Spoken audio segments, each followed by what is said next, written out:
कभी राफेल की गर्जना और कभी ब्रह्मोस की मार से तो कभी बल्ले की दहाड़ और गेंद के वार से भारत ने दिखा दिया, जंग किसी भी मोर्चे पर हो, नतीजा सिर्फ एक ही होता है, भारतीय विजय का परचम लहराता बिल्कुल है। बिल्कुल ठीक बात। तिरंगे की शान 140 करोड़ भारतीयों का अभिमान। मैदान पर जब नीली जर्सी वाले उतरे तो पूरी दुनिया ने देखा, भारत हार मानने के लिए नहीं, जीत लिखने के लिए खेलता है।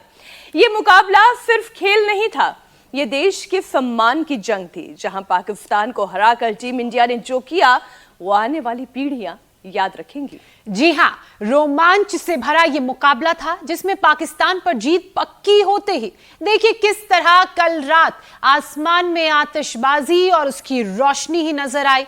सड़कों पर जश्न मनाते लोग मिठाइयां बांटने लगे। इस बीच इस जीत के साथ दुबई से लेकर दिल्ली तक पूरा देश और उसकी फिजा बदल सी गई। वैसे फिजा की बात आई है तो हवा का दूसरा पहलू भी देखना होता है, क्योंकि हमारा शो तो शोहरत के साथ साथ सेहत की बात भी करता है। अभी भले ही हवा साफ और हल्की लग रही है, लेकिन अक्टूबर आते ही वो बदलने जा रही है, क्योंकि पराली का जो मौसम शुरू होने वाला है। और रिपोर्ट क्या कह रही है, एक बार फिर जहरीली हवा दिल्ली वालों को बीमार बना सकती है। मैं आप दोनों की किसी बात से इनकार कर ही नहीं सकती, चाहे हुसैन बोले चाहे अमित बोले, बात बिल्कुल पते की आप कर रहे हैं। आंकड़े तो यही कह रहे हैं कि साल जनवरी से सितंबर तक दिल्ली में 75 दिन हवा सेटिस्फैक्टरी रही। पिछले 9 सालों में पहली बार AQI औसतन 135 रहा, 135 रहा। अभी तक भले ही एक भी दिन सीवियर कैटेगरी में नहीं गया हो, लेकिन असली इम्तिहान तो अक्टूबर से शुरू होगा। पंजाब में पहले ही 21 सितंबर तक 56 पराली जलाने के मामले दर्ज हो चुके हैं। मौसम विभाग ये साफ चेता चुका है, अक्टूबर नवंबर में हालात बिगड़ सकते हैं। मतलब आज सांस लेना आसान है, लेकिन कल यही सांस गले में अटक सकती है। और जहरीली हवा का मतलब है फेफड़ों में जहर, बच्चों और बुजुर्गों में अस्थमा अटैक, खांसी, घबराहट, सीने में जकड़न और लंबे वक्त में ब्रोंकाइटिस, COPD और दिल की बीमारियां। तो तस्वीर साफ हो गई है, मैदान पर पाकिस्तान को हराकर भारत ने एक और जंग जीती, लेकिन वक्त वक्त पर ऐसी जंग हम तभी जीत पाएंगे जब सेहत के मोर्चे पर हम हमेशा मजबूत रहेंगे। तो ये सेहत का मोर्चा कैसे फतेह होगा और कैसे आप हमेशा इसे फतेह करते रहेंगे, ये बताने के लिए स्वामी जी हमारे साथ जुड़ चुके हैं। स्वामी जी प्रणाम। प्रणाम स्वामी जी। भारत की जीत की आपको भी बहुत शुभकामनाएं। आपको भी, और आज हम आपको भी जीत की शुभकामनाएं। और यहाँ भी जीत का जश्न मनाने के लिए ढोल लगाड़े बज रहे हैं, और ये योगिक जॉगिंग और सूर्य नमस्कार, दंड बैठक, भुजंगासन, ये पावर योग भी हो जाएगा पूरे देश में, पूरी दुनिया में जहाँ जहाँ भारतवंशी रहते हैं उन सबको खुशी है। और ये जिंदगी में जीत की, विजय की खुशी सबको मिले, इसके लिए हम हर दिन उत्साह से, प्रसन्नता से, एक उत्सव के रूप में योग। स्वामी जी जरा कैमरामैन से कहिए कि वो ब्लैक आर्ट पर जाए, क्या लिखा है, गुजर जाएगी। और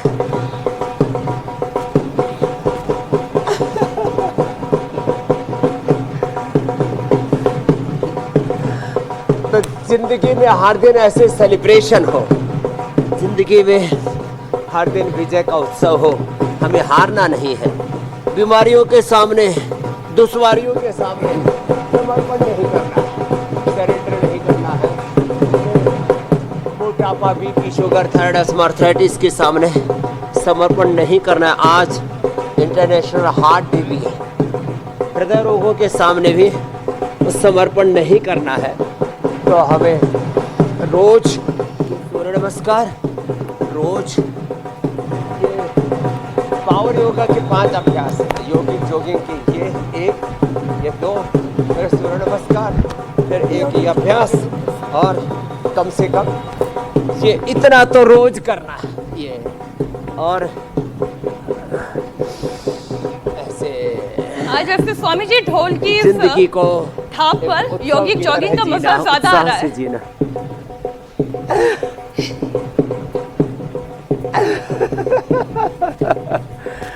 तो यही जिंदगी का उत्सव है, इसको ऐसे ही उत्साह के साथ स्वामी जी जो महाराज जी सत्व के प्रसाद साथ बांट रहे हैं जीना उनको बताइए कि 4 लोग और इधर भी ये- हैं। जिसमें नंबर 1 भुजंगासन। हुसैन जी हैं। हम तो खा नहीं पाएंगे। वहां से फ्री होके इस तरफ को आए। हो आपके लिए पूरा का पूरा डब्बा ही लेके आ रहा हूँ। नहीं नहीं स्वामी जी, पसीना हम बहा रहे हैं, इनको एकात्म भाव पूरा से का पूरा खिलाइए। एक कार्टून लिया। चलिए स्वामी जी अब पहला विषय मैं जो है आपके हवाले करता हूँ। एक एक पीस मिलेगा आपको, पूरा का पूरा डब्बा मिलेगा मीनाक्षी जी, ज्योत्सना जी, अमित जी। तो ये भुजंगासन 100 बार। और देखो स्वामी जी देखिए ये करके पूजा कर। ये मैदान हमारी कोई भी बहुत हो, स्मार्ट सी बेटी है, भारी भरकम हो गई थी। हाँ जी मेरे भाई स्वामी जी मैदान देखिए कोई भी हो, युद्ध का हो या क्रिकेट का हो, जीत के लिए जज्बा चाहिए तो अनुशासन भी चाहिए। तो स्वामी जी आपको क्या लगता है कि इस जीत से हमें सेहत और मानसिक शक्ति के लिए कैसी प्रेरणा लेनी चाहिए? इतना सारा प्रेशर, इतना सारा दबाव। एक तो पूरी 140 करोड़ लोगों का प्रत्यक्ष रूप से और पूरी दुनिया के सारे देशों की निगाहें भारत की टीम पर थी, और वो क्रिकेट नहीं हो जाता, वो बात देश पर आ जाती है और देश की हार जीत पर आ जाती है। तो उस पूरे दबाव में निर्भर रहना, जो आप कहते रहते हो निर्भर, तो ये निर्भर रहना, निर्भय रहना, अभय रहना और कंसंट्रेशन के साथ लक्ष्य को हासिल करना। मैं तो देखता नहीं क्रिकेट, लेकिन मुझे बताया पहले तो एक बार पाकिस्तान का पलड़ा भारी हो गया और अंतिम क्षणों में भारत ने ये विजय हासिल की, तो एकाग्रता और फिर अपना सर्वस्व आहूत करके मुझे विजयी होना। कोई तो विजयी होगा तो मैं क्यों नहीं हो सकता? मेरे तो ज़िंदगी का मूल मंत्र रहा है। दुनिया का कोई भी व्यक्ति किसी भी क्षेत्र में सफलतम होता है तो उसमें प्रथम नाम मेरा क्यों नहीं हो सकता? ये अहंकार नहीं है, ये स्वाभिमान है, यह अपनी निजता का बोध है। अपने ज्ञान, अपने सामर्थ्य, अपनी संवेदनाओं को जब हम सही दिशा में नियोजित करते हैं तो ऐसा परिणाम मिलता है। तो हमें ये तो करना ही पड़ेगा। विजय का मूल मंत्र है पूर्ण विवेक, पूर्ण संवेदनशीलता, पूर्ण पुरुषार्थ के द्वारा जब तक विजय नहीं मिल जाए तब तक जूझते रहना और सभी प्रकार के संघर्षों को, चुनौतियों को चीरते हुए अपने लक्ष्य को हासिल करने के लिए एक और स्वामी जी जो जो जूझेगा ललक होती है, तड़प होती है, वो Devotion, उलझी सी उलझी dedication, पहेली को भी determination। बूझेगा, और वही जी, टीम मेरे इंडिया ने करके दिखाया है। जी स्वामी जी देखिए टीम इंडिया के खिलाड़ियों की जो फिटनेस है और जो धैर्य है, इसी ने पाकिस्तान के खिलाफ ये बड़ी जीत दिलाई है। योग और प्राणायाम किस तरह से खिलाड़ियों की फोकस और स्टैमिना को बढ़ाने में मदद कर सकता है? स्वामी जी वो तमाम लोग जो प्लेयर बनना चाहते हैं, खिलाड़ी बनना चाहते हैं, चाहे क्रिकेट के चाहे किसी और गेम के, उनके लिए भी ये सवाल का जवाब बड़ा जरूरी है। स्टैमिना कैसे बढ़ाया जाए और फोकस्ड कैसे रहा जाए? ये एकदम ठीक कहा आपने। कंसंट्रेशन, फोकस और फिर एक इनक्रेडिबल, अप्रतिम, अविश्वसनीय, अद्वितीय शक्ति प्रकृति परमेश्वर ने जो हमें दी है, उसको हम अपने भीतर से जगाएं और कैसे विजय पाएं। तो इसके लिए एक तो ये भुजंगासन रोज करना है 100 बार। अब लोग ना 10-20 बार पे अटके पड़े हैं। ये भी हमारी बिटिया भी जो है 100 बार तक पहुंच गई है। इसके भी सिर में दर्द रहता था, बड़ी बुरी हालत हो गई थी। अब तो ये बड़ी स्मार्ट सी हो गई है, लेकिन मोटी हो गई थी, सिर में भारीपन रहता था, बुरी हालात में आई थी। और अब कहती है बाबाजी वो तो कहाँ चला गया सिर का दर्द, कहाँ चला गया वो भारीपन, निर्भर हो गई अभी।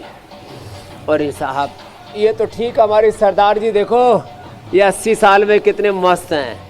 हड्डियाँ टूट गई थी कंधे की और पसली टूट गई थी छाती की, उसको ठीक कर लिया है और अब देखो भुजंगासन कर रहे हैं हमारे साथ। क्या बात है। ये है हौसला, 80 साल की उम्र में। तो एक तो भुजंगासन सबको करना है 100 बार, और इसमें 2 मिनट लगेंगे ऐसे,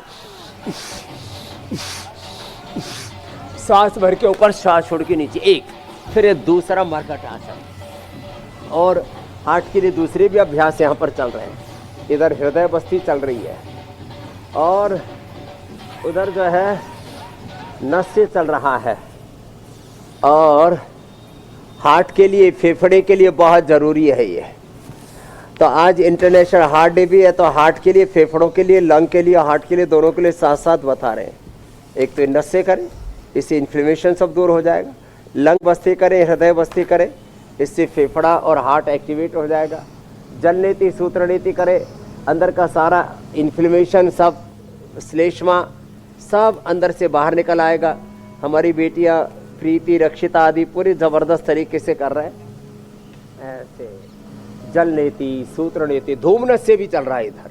जड़ी बूटियाँ, मुलेठी, काकड़ा सिंगी, लौंग, इलायची, दालचीनी, इन सब से, और उसमें गाय का घी डाल करके गजब का ही नस्य होता है, धूम नस्य। फिर लहसुन, प्याज, हल्दी, अदरक दिव्य धारा के साथ मिला करके उसकी लपेट, फिर ये पतंजलि बाम की लपेट। आज फेफड़ा और हार्ट उसको इतना स्ट्रोंग बना देंगे कि हर परिस्थिति से जूझ सके और हर परिस्थिति पर विजय पा सके। उसके लिए अभ्यास बड़े अच्छे हैं। और ये फिटनेस के लिए जो आपने कहा ना कि करोड़ों बच्चों का सपना है अच्छे खिलाड़ी बनने का, अलग अलग गेम्स हैं, स्पोर्ट्स हैं, और ये भी एक कैरियर का बहुत इसमें स्वर्णिम अवसर होता है। अब तो योगासन भी, ये भी स्पोर्ट्स की श्रेणी में आ गया है। तो भुजंगासन, मरकटासन सबको करना है, और इससे आपको स्ट्रेंथ भी मिलेगी, आपका स्टेमिना भी बढ़ेगा, आपका फोकस बढ़ेगा, कंसंट्रेशन आपका बढ़ेगा, और आप अपने आप को विजय के लिए, जीत के लिए, विक्ट्री के लिए अपने आप को तैयार कर पाएंगे। तो ये 2 आसन तो सबको अवश्य करने हैं, भुजंगासन और मरकटासन। ये गजब के हैं। और आपने देखा होगा खेल के मैदान में भी हमारे क्रिकेटर्स भी अक्सर इसको करते रहते हैं। एक तो ये मरकटासन, फिर एक ये थोड़ा सा कमर के लिए, पेट के लिए, पीठ के लिए, और ये पवन मुक्तासन, ये भी बड़ा अच्छा है ऐसे, ये बड़ा जोरदार है, ये करना बहुत ज़रूरी। और जिनको ज़्यादा ही एकाग्रता को बढ़ाना है और एकदम फिट। स्वामी जी देखिए, आज भी हमने कार्यक्रम की शुरुआत की, इतना तो सब अवश्य कर लें, और लोगों को बताया कि कैसे जीत का रंग फजाओं में घुला हुआ है, टीम इंडिया की जीत का जश्न मनाया जा रहा है। लेकिन हमने बड़े प्यार से ये भी बता दिया फिर धीरे से कि इन्हीं फजाओं में जहर भी घुला हुआ है, जो हमारे और आपके लिए एक तरह की जंग है, रोज़ाना इसी जहरीली हवा में सांस लेना। तो स्वामी जी, ये एक जंग है या नहीं है? आप मानते हैं कि वाकई इस तरह के माहौल में सांस लेना एक बड़ी चुनौती है? आप तो बड़ी अच्छी साफ़ सुथरी हवा के वहाँ माहौल में रहते हैं। स्वामी जी, दिल्ली में जो हवा है इस साल पिछले साल के मुकाबले थोड़ी बेहतर है अभी तक, लेकिन खतरा तो बना हुआ है क्योंकि प्रदूषित हवा का असर वो इसलिए बेहतर है कि इस बार बरसात बहुत हुई, सारा जहर जो आसमान में था उसको पानी ले गया, धराशायी कर दिया बरसात ने ज़मीन पर।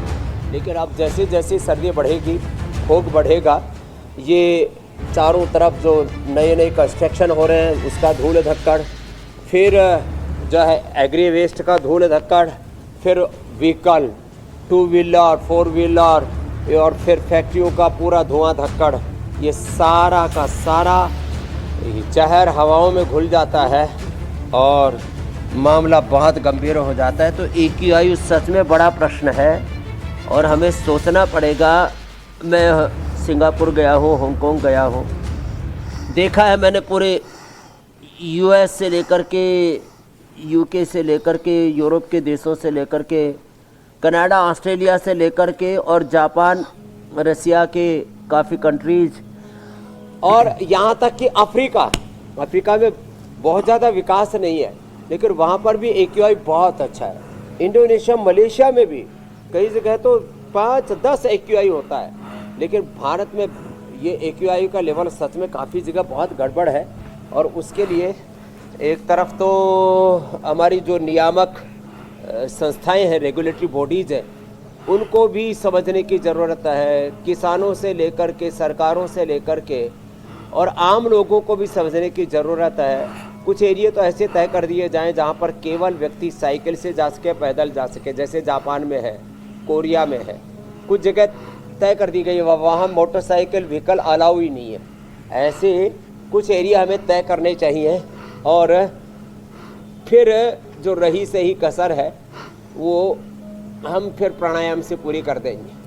चलो बहना अनुलोम विलोम। अच्छा स्वामी जी, मैं अगला विषय शामिल करूं उससे पहले एक चीज मुझे जहन में आ रही है। इसका तो पहले जो स्वामी जी जो नए, अब देखिए टीम इंडिया की जीत का जश्न जरूर मनाए सब लोग, लेकिन प्रदूषण के खिलाफ जो जंग है वो कैसे जीती जाएगी, उस जीत के जश्न मनाने के बारे में भी सोचना होगा, और हम सब उसके भागीदार होंगे, तभी जाके ये जीत हासिल हो सकती है।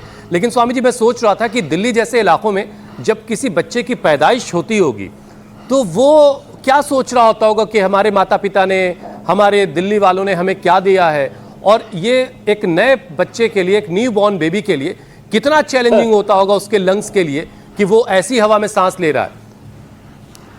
आपने ऐसी बात कह दी, मतलब आसमान से, ब्रह्मांड से एक आत्मा ने जन्म लिया, और जन्म लेते हुए उसने अपने आप को चारों ओर से संकटों से घिरा हुआ पाया। कहाँ तो वो जो है प्रकृति और परमेश्वर के आशीर्वादों में जी रही थी आत्मा, क्योंकि उसको फिर उस समय रेस्पिरेटरी सिस्टम नहीं था, केवल रूह थी, आत्मा थी, इसलिए उसको पर पोल्यूशन का असर नहीं हो रहा था। और वैसे भी देवताओं को भी सुगंध प्रिय होता, दुर्गंध प्रिय नहीं होता, सुगंधिम पुष्टिवर्धनम है। लेकिन सच्चा आप कह रहे हैं कि जब वो बच्चा जन्म लेता है ना, तो जन्म से ही उसके फेफड़ों में जहर घुलता है, और फिर वो छोटे बच्चों को भी आप देखते हैं नाक बहते रहते हैं, बार बार उनको गला खराब होता रहता है, टॉन्सिल होते रहते हैं। छोटे छोटे बच्चों को पंप देने, इन्हेलर देने पड़ जाते हैं, ये हालात हो जाती है। और बाद में उन बच्चों का फेफड़ा देखा जाए तो बिना बीड़ी सिगरेट पिए उनका फेफड़ा जो है एकदम काला पड़ जाता है। आप जितने भी एनसीआर में रह रहे हैं, ये एक अभी मैंने कहा ना इस बार बरसात हुई, इसलिए ज़्यादा राजी होने की जरूरत नहीं है। इनके फेफड़ों के आप जो है पूरा अंदर से इनके एक्सरे करवाएंगे ना, तो पता लगेगा अंदर से सब काले कलूटे पड़े, हमारे फेफड़े एकदम भगवा लाल रंग के। चलिए स्वामी जी, मकसद यही था कि लोगों को थोड़ा सा हिट किया जाए किसी नाजुक जगह पर। बहुत मुमकिन है कि आपके घर में एयर प्यूरिफायर होगा, लेकिन बहुत सारे ऐसे बच्चे हैं, बहुत सारे ऐसे परिवार हैं जहाँ एयर प्यूरिफायर नहीं है। इसलिए अपने स्तर पर ये कोशिश कीजिए कि प्रदूषण को जितना आप कम कर सकते हैं अपने लेवल पर वो भी करते रहिए। ये जो बात हुसैन स्वामी जी ने कही ना कि हमें बहुत ज्यादा राजी होने की जरूरत नहीं है, खुश होने की बहुत जरूरत नहीं है। बारिश हो गई, इसलिए बारिश हुई है, इसमें हमारा कोई योगदान नहीं है। योगदान तो तब होगा जब जलने वाली परालियों को इसके लिए कोई दूसरा विकल्प ढूंढा जाएगा। जो पोल्यूशन फैला रही गाड़ियां हैं उन्हें जब रिटायर कर दिया जाएगा, जो अननेसेसरी जो हम नॉइज पोल्यूशन भी कर रहे हैं, अगर हम उससे भी मुक्ति पा जाएंगे तो ये हमारी भूमिका होगी, वरना तो बारिश ने कमाल कर दिया। से मेरी बहन मीनाक्षी जी इतनी अच्छी अच्छी चीजें बन जाती हैं, टाइल से लेकर के, फर्नीचर से लेकर के, बहुत अच्छी छतों से लेकर के बहुत कुछ बन जाता है। व्हीकल में अभी जो है इलेक्ट्रिक व्हीकल्स को अब अनिवार्य कर देना चाहिए, उसके लिए गवर्नमेंट को सब्सिडी आदि जो भी देनी है वो सब करना चाहिए। और जितने भी लोग हैं उनको कम से कम जो है वो व्हीकलों का प्रयोग करना चाहिए। जैसे सिंगापुर में जितनी की गाड़ी होती है, मैंने देखा $1,00,000 एक गाड़ी के ऊपर खाली इसलिए टैक्स लगाया गया कि लोग कम खरीदे, वो ऊपर से उसके ऊपर टैक्स लगा दिया। ऐसे हमें कुछ इनिशिएटिव लेने पड़ेंगे। और स्वामी जी सिर्फ किस्तों पे गाड़ियां नहीं मिलेगी, इतना ही करवा दीजिए आप। विदेशों में जहाँ कंस्ट्रक्शन होता है बाहर धूल नहीं जाती है उसकी, गाड़ी फाइनेंस नहीं होगी, ये करवा दीजिए आप, कमाल हो जाएगा इसी से। कुछ ना कुछ तो कराना ही पड़ेगा मेरे भाई। अच्छा देखिए, बात पराली की हो रही थी स्वामी जी, 21 सितंबर तक का डेटा आया है, सिर्फ पंजाब में 56 केसेस हो गए हैं पराली जलाने के। इसके अलावा देश के और हिस्सों में जो होंगे वो तो अलग ही है। 56 मामले। अक्टूबर नवंबर में ये कई गुना बढ़ जाएगा। ये सारी चीजें सर्दियों में सांसों की सेहत बनाए रखने के लिए और क्या क्या ऐसा किया जाए, कम से कम एनसीआर वाले ऐसा क्या करें ताकि वो अगली बारिश तक तो कम से कम ठीक ठाक चल सकें, क्योंकि सब कुछ तो बारिश के सहारे है। ये जो आपने फेफड़े का चित्र दिखाया ना, एकदम रियल, ऐसे काला कलूटा पड़ जाता है फेफड़ा। ये एनसीआर से लेकर के बड़े बड़े महानगरों से लेकर के, और आपने 56 केस बताए साहब, ये तो हजारों केस होते हैं। थाने वाले, पुलिस वाले, गवर्नमेंट वो भी केसेस नहीं करते हैं।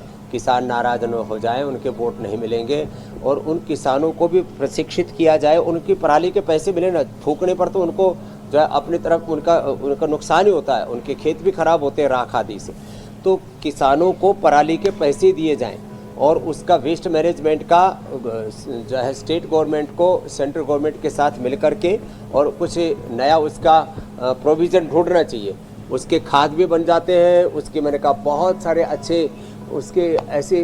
अब फैक्ट्री तो हम भी लगा सकते हैं, फिर लोग कहेंगे बाबा ने यहाँ भी खुट्टा काट दिया। कुछ नहीं तो छोड़ा। देखो ये सब चीजें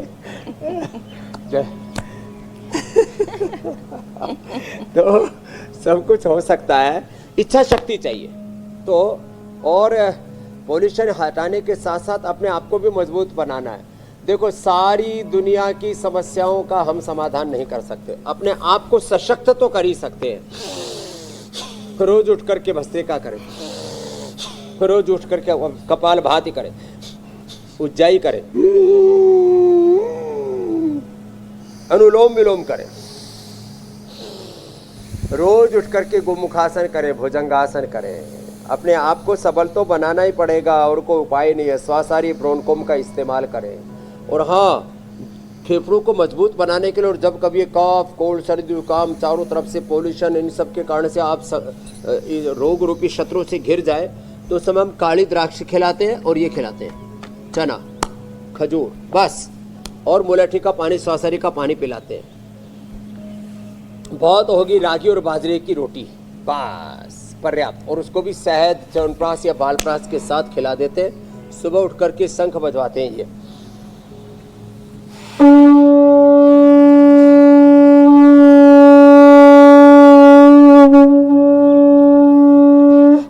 लंबा शंख बजाने का अभ्यास होना चाहिए। ऐसे जब एक बार फूंक मारे ना, तो ये सीधा नीचे 400-500 पर आ जाए कांटा लाल वाला। जब इसको खींचे तो कम से कम 10 बार यूं,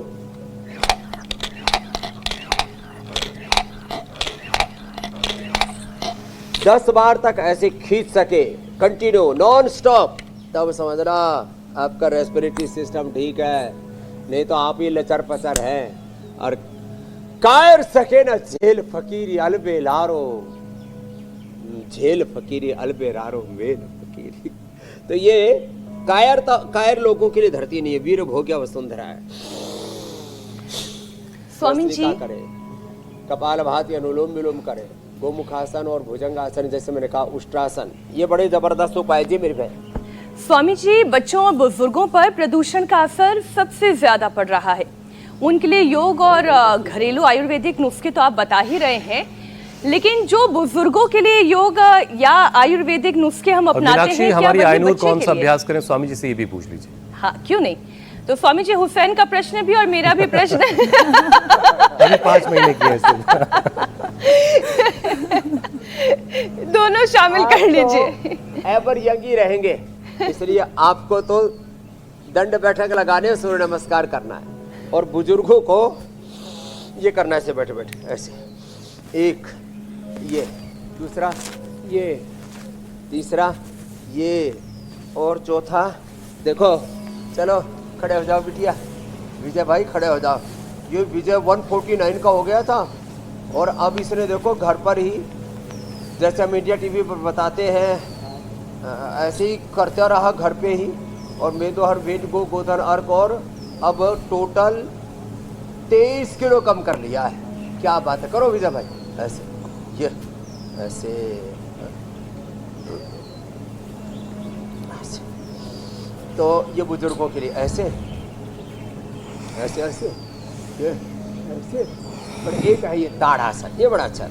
आजकल ड्रॉप फुट की प्रॉब्लम बहुत हो रही है, वो भी इससे दूर हो जाएगी। Drop foot, flat foot, flat हो रहे हैं तलवे, ये ऐसे, क्या गजब की चीज़ें हैं। तो ऐसे ये बुजुर्ग ये करें, बुजुर्ग तेजी से चला करें। और हमारे सरदार जी का क्या नाम है, जसविंदर जी, आप तो दौड़ भी सकते हो। हाँ, दौड़ के आओ। अरे सच में दौड़ रहे हैं तो लो, हड्डी पसली टूट गई थी, 80 साल की उम्र में दौड़ रहे। दौड़ो, ए विजय तुम भी दौड़ो। इसका घुटना डिसलोकेट हो गया था, क्या नाम है? अभी दौड़ो तुम भी। ये देखो विजय भी दौड़ रहा है, धीरे धीरे दौड़ना, इसका घुटना डिसलोकेट हो गया। लो, ये बहन ने तो 2 ही दिन में 4 किलो वेट कम कर लिया, गजब हो गया। हाँ, ऐसे ये करो। तो जो बड़े बुजुर्ग हैं तेजी से चले और चलते समय भस्त्रिका करें। चलते चलते भस्त्रिका, चलते चलते कपालभाति, चलते चलते अनुलोम विलोम, बैक वॉक और फ्रंट वॉक। उल्टे भी चलो, उल्टे चलो। हाँ, उल्टे उल्टे, हाँ ऐसे ऐसे। क्या बात है। अब इसमें 80 साल वाले हमारे सरदार जी सबसे फिट है, भैया भी अच्छे से। और मैंने स्वामी जी अभी चल के चेक किया कि चलते चलते हो सकता है कि नहीं हो पा रहा है। उल्टे दौड़ो। ये नया आपने फॉर्मूला दिया कि चलते चलते भस्त्रिका कर लिया जाए। बस गाड़ी चलाते चलाते अनुलोम विलोम ना करें, भ्रामरी ना करें, ना करें। चलते चलते कपालभाति, चलते चलते back walk front walk, back running front running, bhastrika kapalbhati anulom vilom, आंखें खोल के करना। ये चलते चलते होता है, बड़ा अच्छा है। तो फिर जो मजबूत है उनको तो ये करना चाहिए, और ऐसे ये करना चाहिए। इससे इसको जैसे मैंने कहा चलते फिरते भस्त्रिका करो। अभी देखना थोड़े दिनों में लोग चलते फिरते आपको भस्त्रिका, चलते फिरते कपालभाति करते नजर आएंगे, अनुलोम विलोम करते नजर आएंगे। जैसे पहले बालों के लिए करते नजर आते थे, अब लोगों को हमने सिखा दिया है जहाँ भी बैठो वही अनुलोम विलोम करो। हाँ, बॉडी की एनर्जी चैनलाइज रहेगी और ऑटोनॉमिक सिस्टम आपका अच्छा रहेगा और बॉडी ऑटो पायलट पर चलेगी। प्रकृति परमेश्वर का, ईश्वर खुदा अल्लाह ऑलमाइटी गॉड वाहेगुरु का जो अकाल पुरख का जो निज़ाम है वो काम करेगा, उसका जो विधान है वो काम करेगा। लो, ये अनुलोम विलोम गजब है साहब। ये हो गया तो फिर I love my heart, I love my lung, I love my life, I love my body, I love my soul, I love my India, I love my almighty God. आजकल बड़ा चल रहा है, I love India, I love. बस स्वामी जी आज अपने anchor link में यही डालने वाली हूँ। और लोग बोलेंगे I love yoga, I love yoga, और योगा से ही होगा। आई हेट रोगा। स्वामी जी, एस्थमा, ब्रोंकाइटिस, सीपीओडी से छोटे बच्चों को बचाने के लिए क्या करने की जरूरत है? क्योंकि इतना पोल्यूशन है और उसका जो इफेक्ट है वो इन बीमारियों के रूप में शरीर में। छोटे बच्चों को सबसे पहले तो शीतोपलादी चूर्ण पहले सबके घरों में हुआ करता था। शीतोपलादी चूर्ण रखे, चुटकी भर चटा दे, थोड़ा हल्दी, अदरक, तुलसी का रस, हनी। कितने उम्र के बच्चों तक को दिया जा सकता है स्वामी जी शीतोपलादी? तुलसी हर घर में गमले के अंदर ही बो के रखो। शीतोपलादी घर में रखो, बालप्रास घर में रखो। ये च्यवनप्राश का ये नवा अवतार है, नया अवतार बालप्राश। बच्चों को ब्रोंको श्वासारी भी थोड़ा थोड़ा दे सकते हैं। और ये कंठामृत तो बच्चे ऐसे चूसते हैं टॉफी की तरह, ये भी चूसा देना चाहिए। ओहो, और ये श्वासारी प्रवाही ये जबरदस्त है। ब्रोंको श्वासारी, श्वासारी प्रवाही तेज गर्म पानी में ऐसे बच्चों को पिला दो। और जो बच्चे ज़्यादा ही नाजुक से हैं उनको थोड़ा सा इसमें 1 बूंद शिलाजीत का भी 1 ड्रॉप डाल दो। ये शिलाजीत का ड्रॉप भी हमने रखा है। और जिनके नाक बहते रहते, गंगा यमुना बंदी नहीं होते, उनके नाक में थोड़ा अणु तेल डाल दो। पुराना नजला है तो उसमें डाल दो ज्योतिषमती थोड़ा। सुबह एक भाई आए थे, क्या नाम था, क्या नाम है? ओ राजपूत साहब हमारे, बोले जी बचपन से नजरा जमा पड़ा था, पढ़ाई करते थे तो नाक जो है सिनक पड़ता रहता था किताब के ऊपर काफी। अब नाक कान गला पूरा खुल गया, यहाँ नशे करवाया उससे। ये राजपूत साहब जो इधर जो है, जिनको अभी नशे हो रहा है ना, ये इनका नाक जो है वो यहाँ से टपक करके कॉपी पर पड़ता रहता था, बचपन से इनको नजला था, खत्म हो गया। तो ये बच्चों के लिए फिर बहुत ही ज्यादा नाजुक से आजकल बहुत, कई बार तो ऐसे छोटे चूहे जैसे बच्चे पैदा होने लगे, छोटे छोटे बच्चा पैदा होते हैं इसमें 3, 3.5, 4 किलो वेट का होना चाहिए। बाद में वेट नहीं होना चाहिए। विजय शर्मा जी, पैदा होते समय कम से कम 3.5, 4 किलो का होना चाहिए। अच्छा स्वामी जी, लोग कहते हैं कि मास्क लगाना ही काफी है। कुमार कल्याण रस, जी बड़ों जी को वसंत कुसुमाकर रस, ठीक। और जिनके फेफड़े कमजोर हैं स्वर्ण वसंत मालती रस। आप फेफड़े टनाटन रहेंगे जैसे बाबा जी के हैं। टनाटन रहना है तो फिर फटाफट योग करना है और हर दिन करना है। एक दिन कर लिया और हफ्ते भर मौज काट रहे उतने से काम नहीं चलेगा। हर दिन सुबह 8 बजे इंडिया टीवी लगाना है, योग गुरु स्वामी रामदेव के साथ जमकर पसीना बहाना है और उसके बाद फिर दिन भर जो काम है आप करते रहिए, किसने रोका है। स्वामी जी लोग ये कहते हैं कि मास्क लगाना ही काफी है, तो आपकी नजर में ये मास्क के साथ साथ कौन सी ऐसे यौगिक प्रैक्टिसेस जरूरी हैं जिससे कि सांसों का बोझ हल्का किया जा सके? देखो, और मास्क पहले भी कैसा जिनको लगाना सांस चाहिए? कम आ रहा है, मास्क लगा लिया ना तो और नाश होगा। अच्छा, तो मास्क उन्हीं को लगाना चाहिए जिनके फेफड़े अच्छे हैं। मास्क लगाने से ऑक्सीजन सप्लाई और घट जाती है, फिर ब्रेन में डिमेंशिया, पार्किंसंस, अल्जाइमर जैसे रोग पैदा होंगे, नस नाड़ियों के रोग पैदा होंगे और शरीर में कंपन होगा, हाथ पैरों में शून्यता आएगी, एनर्जी लेवल डाउन चला जाएगा। इसलिए मास्क लगाने से पहले सुबह कम से कम 5 मिनट भस्त्रिका, 5 मिनट कपाल भाती, जम करके 5 मिनट अनुलोम विलोम करना जरूरी है। तो मास्क लगाने से पहले ये जरूर कर लें। फिर जब भीड़ भाड़ वाले एरियो के अंदर जाते हैं जहाँ अलग अलग प्रकार के बैक्टीरिया, वायरस, पैथोजन्स, फंगस और अलग अलग प्रकार के रोगाणु, जीवाणु, कीटाणुओं से, जीव जंतुओं से आपका मुकाबला होता है और सूक्ष्म जीव अंदर ना चले जाएं, इसके लिए मास्क लगाना चाहिए। तो मास्क लगाने से पहले प्राणायाम अवश्य करें और मास्क हल्की क्वालिटी का ना लगाएं, उससे सूक्ष्म प्लास्टिक के कण आपके फेफड़े में जाकर के लंग फाइब्रोसिस जैसी समस्या पैदा करते हैं। तो मास्क जो है थोड़ा कम से कम 25-50 रुपए का, और जो थोड़े से पैसे वाले हैं 100 रुपये तक का बहुत अच्छा मास्क आता है। यहाँ पूरा ऐसे ढक भी देता है और उसमें घुटन भी नहीं होती है। तो अच्छी क्वालिटी वाला मास्क लगाना चाहिए और उस मास्क को फिर वॉशेबल होना चाहिए, तो उसको धो लेना चाहिए। कम से कम 15-20 वास तक धुल जाते हैं अच्छी क्वालिटी के जो मास्क होते हैं। नहीं तो अपना सीधा कॉटन का कपड़ा घर में लो, बारीक कॉटन का कपड़ा, उसका जो है सिंगल या डबल लेयर का मास्क घर में बनाओ। कोरोना के समय मुहिम चली थी, इसलिए मैं बता रहा हूँ। ऐसी घटिया क्वालिटी के मास्क वो प्लास्टिक के होते हैं और उसमें कुछ नहीं, सब फालतू के पाते हैं। तो इनसे बचे। हाँ, सुबह सुबह जो प्राणायाम कर लेगा तो ऐसे भी छोटे मोटे कुछ रोगाणु, जीवाणु, बैक्टीरिया, वायरस, फंगस, पैथोजन्स, अलग अलग प्रकार के पॉल्यूशन के कण जो है वो। और नाक के बाल नहीं कटाने चाहिए अंदर के, यहाँ नाक के बाल कटवा लेते लोग, वो तो सब पॉल्यूशन को ये मास्क का काम करते हैं। हाँ, एक हमारे अजय भट्ट जी हैं, तो उन्होंने मुझे एक वो दिया, अभी भी मेरे पास रखा है, आज मैं ट्राई करूँगा उसको। तो वो नाक के अंदर पहन लेते हैं, नाक के अंदर लगता है एक मास्क। क्या बड़े ठीक है स्वामी जी, लोगों ये ने जो इनोवेशन कर दी है। तो प्राणायाम की जिम्मेदारी है ये मीनाक्षी जो लालू यादव की तरह किसी के कान में बाल हो उनको काटना नहीं चाहिए। और अमित के हवाले करके हम लोग जरा आगे बढ़ते हैं और अब बारी है हेल्थ रील की। स्वामी जी आज की हेल्थ रील लेकर आए हैं हमारे हकीम साहब हुसैन। कौन सा देसी नुस्खा आज ये बताने जा रहे हैं, आप भी देखिए स्वामी जी, फिर आप ये एक्सपर्ट ओपिनियन दीजिएगा। फैटी लीवर एक ऐसी परेशानी जिसमें लीवर को चारों तरफ से फैट घेर लेता है और ये परेशानी अब आम सी हो चुकी है। अगर आपको तोंद है तो भी फैटी लीवर की परेशानी आपको जरूर होगी, लेकिन इससे आप निजात पा सकते हैं बहुत आसानी से और नुस्खा आप घर पर ही तैयार कर सकते हैं। इसके लिए कुछ बहुत खास चीजों की जरूरत नहीं है, सब कुछ आपके घर में मौजूद है। सबसे पहले 1 गिलास पानी लीजिए आप और उसे उबलने के लिए रखिए। ये पानी जब उबल जाएगा तब हम इसमें 1 चम्मच अदरक का लेंगे। अब देखिए पानी जो है वो उबल चुका है। अब इसमें हमने 1 चम्मच के एतबार से एक ये टुकड़ा लिया है, ये मान कर कि 1 चम्मच अदरक है ये, इसे हमने इसमें कद्दूकस कर लिया।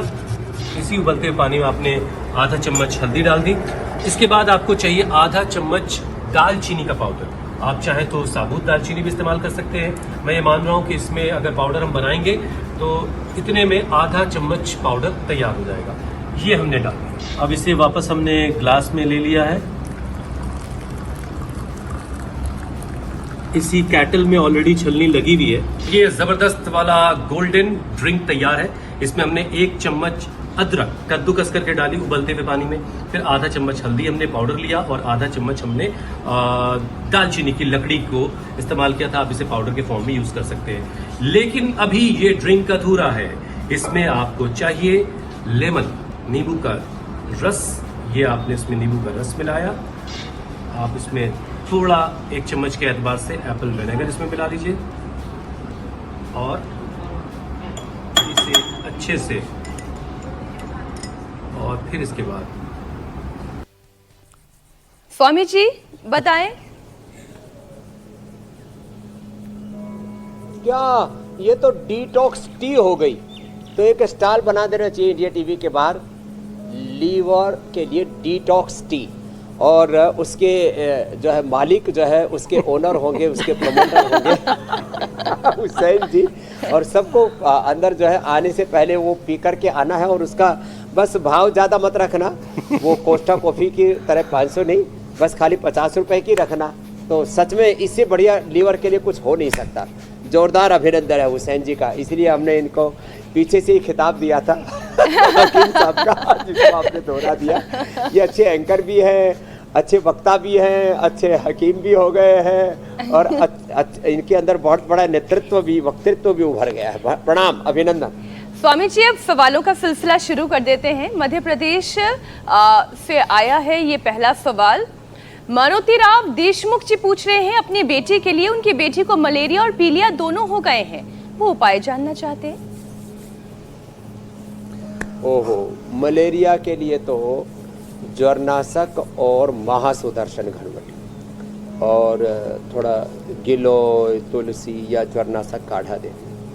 और पीलिया के लिए सर्वकल्प का काढ़ा और लिवोग्रिड बेस्ट है, खाली पेट ये दे दें, और बुखार की दवाई खाने के बाद दे दें। सर्वकल्प का काढ़ा और लिवोग्रिड। जॉन्डिस के लिए वैसे बहुत अच्छा होता है अरंडी के पत्तों का रस, 1-1 चम्मच खाली पेट मिला दें, 1 चम्मच खाली पेट अरंडी के पत्तों का रस, या भूमि आंवला या पुनर्नवा या मकोई या निशोत, जो भी मिल जाए जी। और या आँखें की छोटी कोपल, उसको पान के पत्ते में डाल करके खिला देते हैं, चबा देते हैं, धीरे धीरे जॉन्डिस ठीक हो जाता है। और अनार सुबह खाली पेट खिलाना, और पत्ते के रूप में खिचड़ी ही देना, या ये जो है क्या कहते हैं चीकू का प्रयोग करना। चीकू। तो दोनों का उपाय बता दिया। अगला तो प्रश्न कुल मिलाकर के खाइए, पीजिए और योग कीजिए और हमेशा सेहतमंद रहिए। स्वामी जी अब आपसे इजाजत लेनी होगी, बहुत बहुत शुक्रिया। स्वामी जी। प्रणाम स्वामी जी। प्रणाम।